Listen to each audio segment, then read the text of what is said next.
Que história é essa do Midoriya deixando a vila pra ir treinar com o Orochimaru? Agora, será que o Bakugou vai atrás dele? E o Todoroki seria a Sakura nessa história toda? Galera, que reviravolta que foi de uma semana pra cá. Semana passada todo mundo descascando em cima do pobre menino Deku, e agora o pessoal já tipo...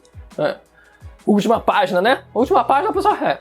Até que você tá maneiro aí com esse visual, até que você tá maneiro. O pessoal já começou a respeitar o moleque um pouco, né, galera? Hoje a gente vai falar do capítulo 306 do mangá de Boku no Hero. A gente tá quase batendo a meta de 400 mil inscritos. Semana que vem, com certeza, a gente bate essa meta, então conto muito com a sua inscrição também, pra não perder os vídeos semanais que saem comentando os capítulos do mangá de Boku no Hero Academia e, obviamente, também quando a 5ª temporada for lançada. Então vamos lá, galera. Começa esse capítulo com o All Might, mais uma vez, sentindo o Midoriya. Quem viu Evangelion, eu incluso, assim, não pode ver alguém perto de alguém que esteja em coma, que já pensa outras coisas. É um negócio que simplesmente traumatiza todos nós depois que a gente vê esse anime, mas felizmente nada acontece.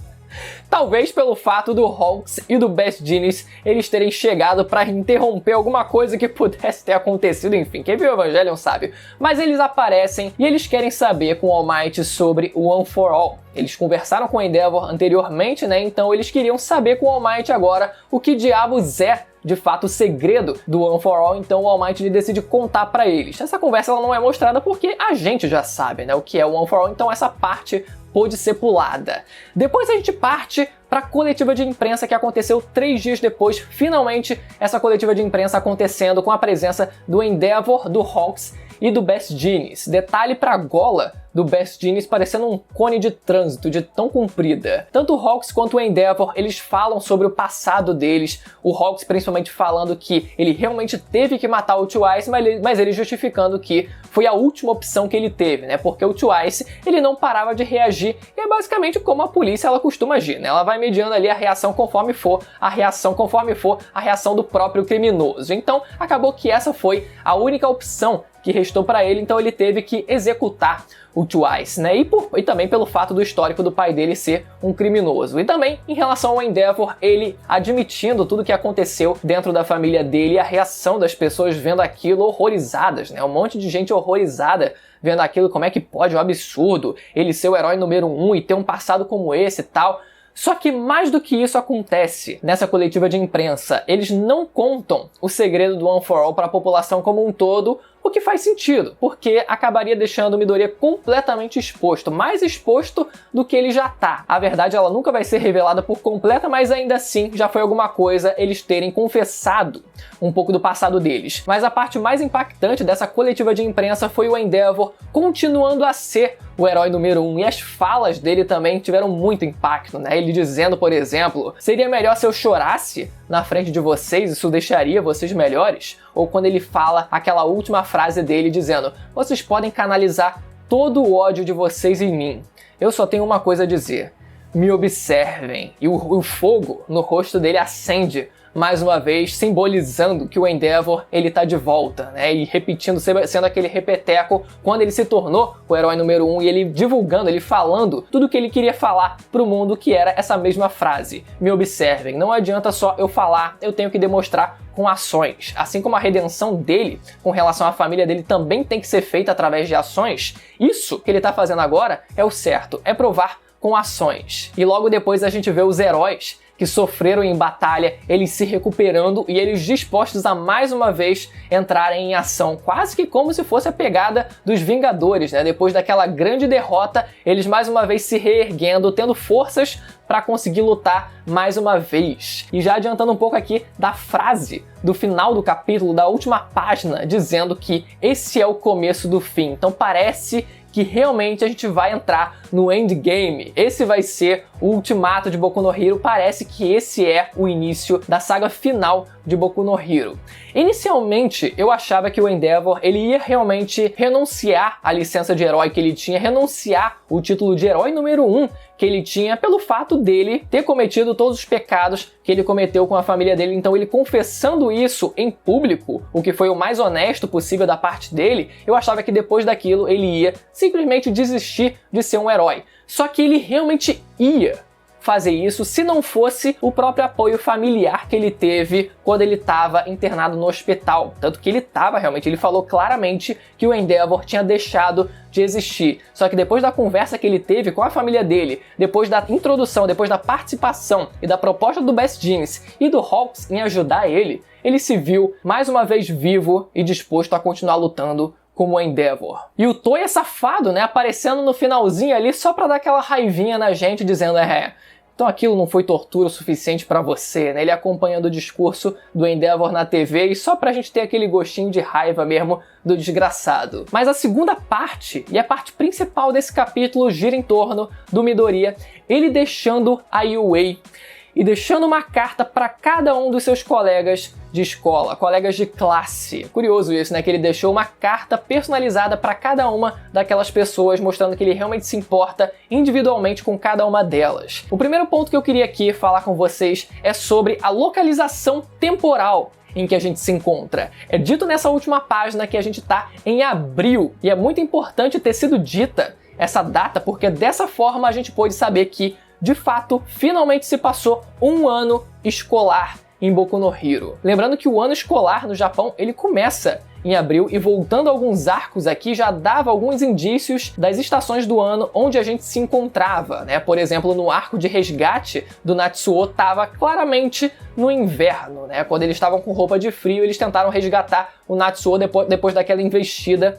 que o vilão ele tentou fazer. E depois disso teve o arco da guerra em Boku no Hero, onde o inverno ele já tinha se encerrado, ou seja, o inverno ele tendo se encerrado ali mais ou menos em janeiro, fevereiro, e tendo depois esse último arco que a gente teve, agora se passando um tempinho de recuperação para o Midoriya ele depois sair do hospital e poder, né, acordar daquele breve coma que, nossa, foi dado um hype gigantesco, mas passou um dia ou outro ali, o desgraçado já acordou, né, mas enfim, ele acorda e é dito pra gente que está em abril, então parece que realmente se passou finalmente um ano. Agora, será que o Midoriya, ele pelo menos concluiu aquele ano? Porque estava praticamente no fim, então será que ele conseguiu pelo menos o diploma do primeiro ano do ensino médio? Ou nem isso ele conseguiu? Mas o ponto aqui é, dá pra chamar isso de time skip? Porque praticamente não teve um time skip aqui. Teve um pequeno avanço no tempo, mas nada diferente do que a gente não teve outras vezes ao longo do mangá. Porque, mais uma vez, a gente via as coisas acontecendo, os arcos eles aconteciam em tempos muito curtos. E depois a gente tinha esses pequenos saltos ao longo dos períodos do ano pra gente ver esse ano escolar avançando. E isso que a gente teve nada mais é do que um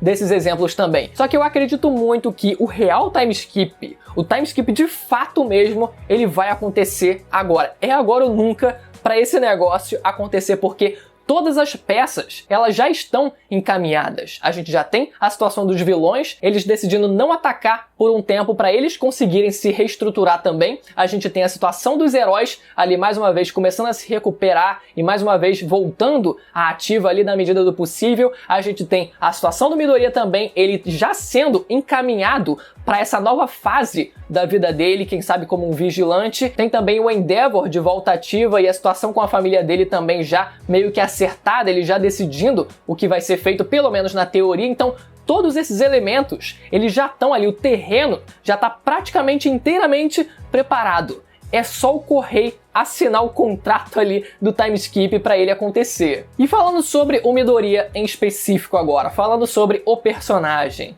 É visto na capa desse capítulo que ele tá com a capa do Gran Torino, né? Curioso, a capa da capa. Mas ele tá com a capa do Gran Torino na capa do capítulo e talvez ele esteja também com a capa do velho dentro do próprio capítulo, naquela última página. E é muito irônico por parte do Correio. Aqui eu vou dar uma chamada no Correio fazendo isso, né? Muito engraçadinho da parte dele colocar o Midoriya com a capa do cara do velhinho que treinou ele, coitado. Eu vou carregar o legado também do Gran Torino, né? A capa dele aqui, como se o velho tivesse morrido, o Midoriya tivesse carregando o legado dele também. Só que falta o velho ter morrido, né? Seu safado, isso eu não vou esquecer não. E a decisão do Midoriya em sair da UA, a gente tem que considerar que, como a gente não viu o personagem ele falando explicitamente as motivações dele, a gente tem alguns indícios. A gente já pode entender muito desse personagem pelo que a gente já conhece, por toda a bagagem que o personagem ele carrega até então, né? Então, o primeiro fator provavelmente é pelo fato dele colocar os amigos dele em perigo e ele não querer que isso aconteça, né? Quase que como se fosse a síndrome do Homem-Aranha, também querendo se afastar das pessoas que ele ama para assim não colocar aquelas pessoas em risco. É meio questionável essa conduta porque no caso do Midoriya, existem outras pessoas que também são muito poderosas, que podem ajudar ele, né? Nesse caso, se por exemplo ele estivesse sozinho, no último arco seria muito pior do que se ele tivesse acompanhado. Então é meio questionável essa conduta dele, mas ainda assim é compreensível ele querer pelo menos privar essas pessoas que ele ama de correr qualquer risco possível. O segundo ponto é a própria mãe dele, que já tinha deixado claro que se algo mais acontecesse com Midoriya, ela não ia deixar que ele continuasse na escola da UA. Então isso claramente teria acontecido e ele já se adiantou pelo visto, ele nem deixou que isso fosse acontecer. A gente não sabe se ele se comunicou diretamente com a mãe dele, pelo menos, né, teve esse gapzinho ali no tempo. Talvez ela até tenha falado alguma coisa pra ele, ou talvez isso tenha sido completamente iniciativa dele. E também o fato de que a situação nesse momento é muito mais urgente, existem coisas muito mais urgentes do que aulas presenciais. Não só no dia a dia daqueles heróis que agora estão completamente defasados e fazendo falta no universo de Boku no Hero, e o Midoriya, ele cumprindo esse papel de vigilante, muito provavelmente vai tentar sanar ali um pouco dessa lacuna que existe agora naquele mundo, né, tentando agir por conta própria, mas também pela própria situação como um todo relacionada ao próprio Shigaraki e o All for One. Eles são as principais ameaças, então ele está muito mais preocupado com isso do que ter aulas presenciais.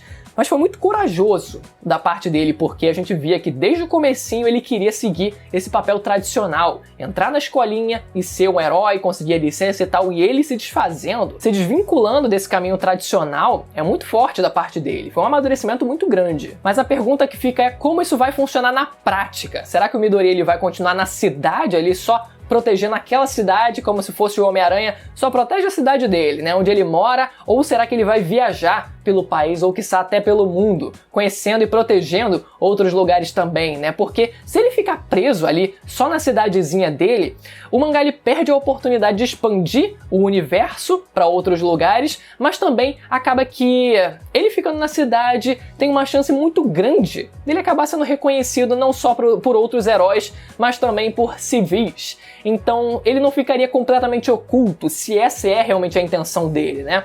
Onde, por exemplo, ele vai acabar morando. Será que ele vai ser um nômade viajando pra lá e pra cá? Ou será que ele vai continuar, por exemplo, morando na casa dele? A gente sabe que agora os familiares, os parentes dos estudantes, eles estão agora sendo movidos pra dentro da UA, ou seja, a mãe dele também. A gente vê que ela, inclusive, tá viva, a mãe do Bakugou também tá viva, as duas estão indo, se encaminhando pra morarem dentro da UA, então a casa onde eles moravam provavelmente vai ficar vaga. Será que ele vai estar morando lá? Eu acho que seria muito fácil, seria muito pouco, e seria muito fácil de outros heróis irem lá até a casa dele. Olha só, volta pra escola, por favor, você não devia ter saído. Eu quero não, eu quero um time skip, que o moleque ele suma e depois ele volte e a gente tem aquele impacto que é pra ter, aquele reencontro depois de um longo tempo separados que é pra ter. E esse foco na segurança da escola, e agora com os pais eles sendo realocados para morarem dentro da escola, traz muito aquela vibe de final de Harry Potter, quando os vilões eles no final tentam invadir a escola, tentam tomar a escola e os alunos e os professores eles têm que proteger aquele lugar, né? Eu acho que seria interessante, seria uma vibe interessante se fosse reproduzida aqui também.